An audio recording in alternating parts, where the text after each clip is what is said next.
Hello guys, তোমাদের সকলকে জানাই ওয়েলকাম আমার চ্যানেলে। আজকে বাড়িতে আসছে জেঠু, জেঠিমা আর দাদা। তাই জন্য আমি চলে এসেছি কিচেনে ছোট আলুর দম বানাবো বলে। ছোট আলুর দম পার্সোনালি আমার ভীষণ ফেভারিট।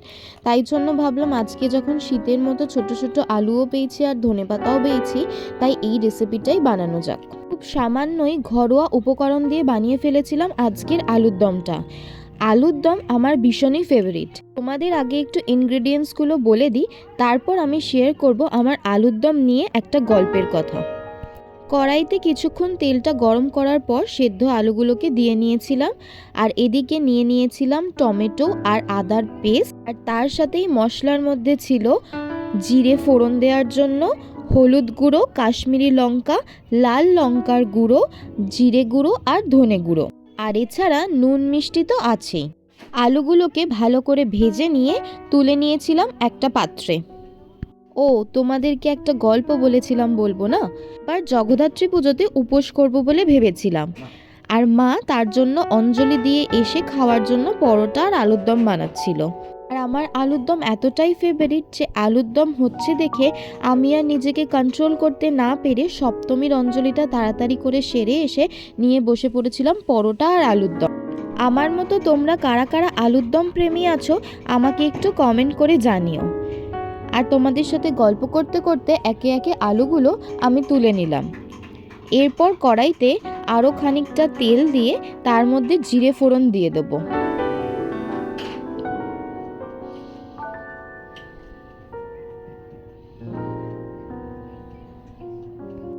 শীতকালে এই ছোট ছোট আলুর দম করলেই পিকনিকের কথা মনে পড়ে, বা মনে পড়ে কড়াইশুঁটির কচুরির সাথে এই ছোট ছোট আলুর দম। জাস্ট বেস্ট কম্বিনেশন, বলো তাই না? জিরে ফোড়নটা দিয়ে নিলাম। এরপর আমি দিয়ে নেব টমেটো আর আদার পেস্টটা, তারপর ভালো করে একটু নাড়িয়ে নেব।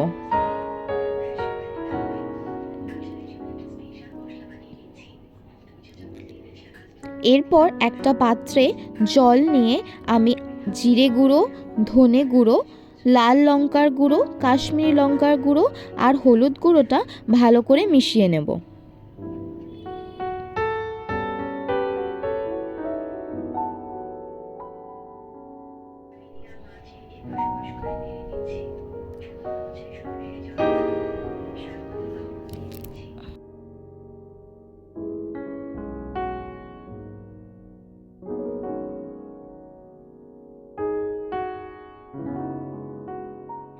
এরপর জলে গোলা মশলাটা অ্যাড করে নিলাম কড়াইতে। তারপর মশলাটাকে বেশ ভালো করে নাড়িয়ে চাড়িয়ে নিতে হবে। নুন আর মিষ্টিটা অ্যাড করে নিয়েছিলাম। আজকে মেনুতে থাকবে গরম গরম পরোটা, লাল লাল ছোট আলুর দম আর চিকেন।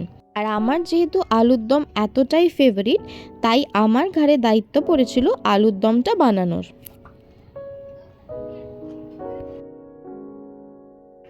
এদিকে মশলাটা ধীরে ধীরে ফুটছিল, আর আমার ব্যাপারটা দেখে বেশ টেম্পটিং লাগছিল।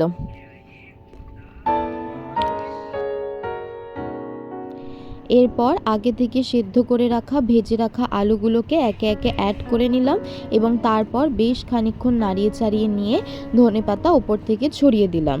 আর তারপর বেশ খানিকক্ষণ আবার নাড়িয়ে চাড়িয়ে নিয়ে ওপর থেকে ধনেপাতা দিয়ে আজকের আলুর দমটা আমি সার্ভ করব। জানো তো, সবাই খেয়ে বলল যে আলুর দমটা বেশ ভালোই হয়েছে, আর আমিও খেয়ে দেখলাম বেশ ভালোই হয়েছে। তোমরা এটা বাড়িতে একবার কিন্তু ট্রাই করতে পারো। এই আলুর দমটা বানাতে মাত্র 5 to 7 মিনিটস লাগে। এর মধ্যে এখানেই শেষ করলাম। সাবস্ক্রাইব করতে ভুলো না।